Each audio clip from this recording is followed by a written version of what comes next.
So here we are back in the spreadsheet, and you notice I haven't opened the third third spreadsheet provided to you. I'm still running with the very first version and building as we go along. Your option is that you can open up individually as you go along, because if you reason it's given to you is if you have made a mistake or so forth, you have a working version to actually start working from the next point, right? But if you're like me, you just continue on with the first version. So pivot tables. If you can see here, we've got an extremely large amount of data for us to examine for this business, right? So each one of these columns is basically an item of interest that we can do analysis on. Now, to analyse this data traditionally, we would plot charts and so forth by highlighting individual data and say, oh, clients against bonuses, or so we would pick individual data to map in another worksheet to manipulate that data. But we can actually use what's called pivot tables to look at the entire data within the pivot table and then pick individual areas to compare and so forth as we go along. Now, let's just go ahead and create a pivot table that we can manipulate the data for this session, right? So first off, what we need to do is actually highlight all the data. Now, for some reason, this spreadsheet, I can't use the very easy method of choosing all data, which is clicking the very top left item here. Would say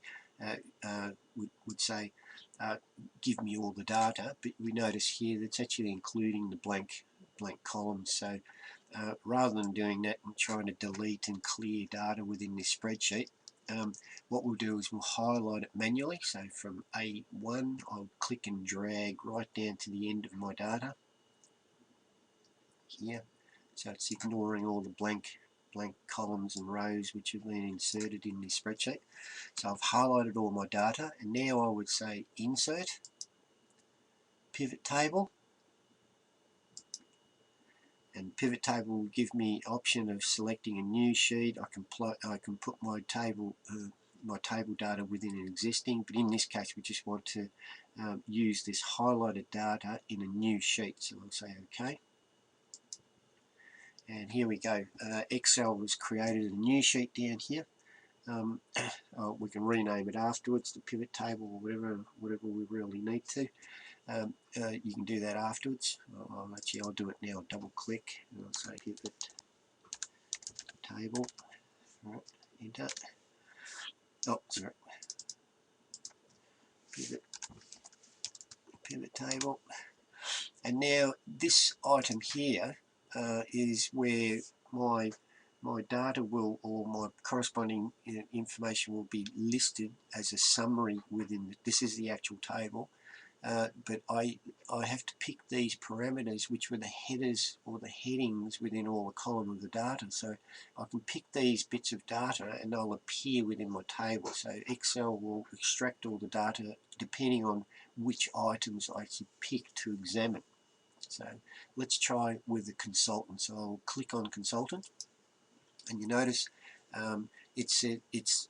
Excel has taken the consultant data and included it within my rows options here. Right?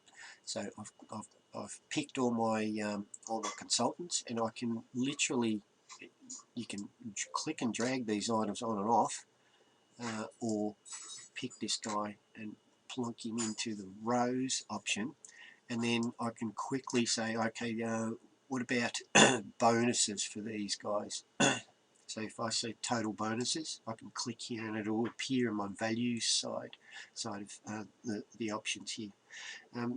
You notice here also it says sum of, so we'll attempt to have a look at it in a second, but this is just to show you the example. I can click that and drag it off, but the example for the session is to pick consultants and loan types, right? So what I would like is to see more detail within the row information here. 2 levels is probably as far as you go. If you go further, like adding in regions and so forth, starts getting a bit messy. So try to minimize the amount of data you actually look at in rows, in the rows area. Now, obviously, this is useless information. I need to have some kind of dollar figure to actually look for, and in the exercise we look at sales revenue. So I'll click on sales revenue. I've got it here. Now the spreadsheet's extracted all that data immediately for me. I don't have to create new sheets for every time I want to look into the data in a different manner. So now what you see is that it's actually extracted all the data and summed the revenues for me. So basically, effectively done or executed sum ifs and so forth automatically for me. Now on the Mac machines, you might actually find sometimes this will come up as a count rather than a sum. So be very careful of what you see in here. Let's have a look. I'll just change or show you how to manipulate this this parameter in the values, and it's called it's actually called value. It's a pity it's going off the screen here, but if you get the drop down list box, click on the item which says value field settings, which should pop this sort of dialog for you. Right. And you notice sometimes on the Mac you'll actually have a count instead of sum. If we have a look here, if I do sum, I can also do other options. I can also execute other options, show in different terms like percentages of totals and so forth, which we'll do in a second. Right? So just make sure that you're on sum. But what we want to do is we want to change this number field to actually show the correct format. So we'll change the number field to show counting, and I want 0 decimals. So if I go OK, all my number fields are now in new format. The next thing that we want to do is I'll quickly just add in a chart. Because it's a lot easier to look at visualizing data through charts than seeing all this jarbled info on the side here. So the quickest, easiest way is just to click in the column in the white part, not on the blue, on the white part anywhere within this region to create a chart. And we say Insert Chart, and I'm just going to put a column chart in. There we go. So I've created, very quickly, I've created a chart which represents my data here. So it's a bit easier to see the data within a chart than on this column here. You notice also too, it's all jarbled all over the place, so it's a good idea to sort this from in a fashion where it's largest to smallest, so it's very quick to see, visualize what is our best and what is our worst.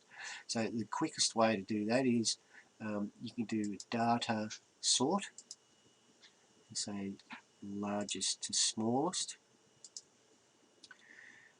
and now what it's done is actually it combined and says, okay, what we've done is we've gone to see what is the largest to smallest within each one of these categories, right? So I can even do a right click sort largest to smallest. I can see top level that Kit was our best performer, right down to Pedro. Right? So what I've done is I've actually sorted the top level, which is the bold areas, and I've sorted the inner parts as well quickly by just using a data sort or a right click sort. Right? Hope that helps. Now that is the total revenue, but what about counting the amount of loans that each one of our sales representatives has sold? So we can do a count here to see how many loans were actually completed by each one of the people. And you notice here immediately the chart is updated as well to represent the count. Obviously they're not dollars, so here we would have to change the format again. Right? And you can do it through the view field settings in the number formatting. So we can say general. Okay. Or you can alternatively, you can also highlight the data. You can just do this sort of thing and say home and change the formatting appropriately there as well. I'm going to leave it as general.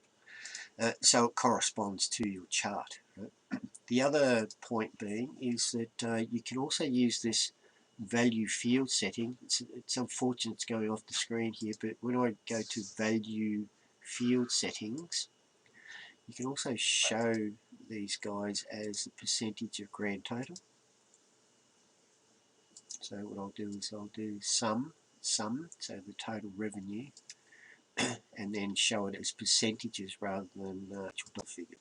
So I can actually see how much kit is actually done. It'll create about 39% of the sales. Right? So you see the power of the pivot table.